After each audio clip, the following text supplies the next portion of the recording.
Tawagin ko sa Malacanang noon, kinulong ko, tapos magsabi ako, ganito ang gusto ko.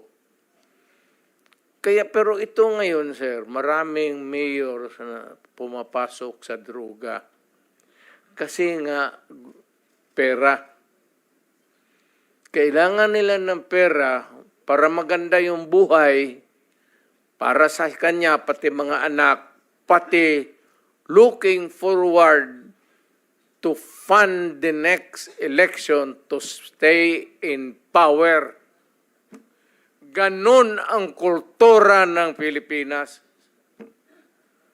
Hindi lahat. Maraming mayor na matitino. Pero marami dyan pumapasok sa droga or they are on the take for the money. Kaya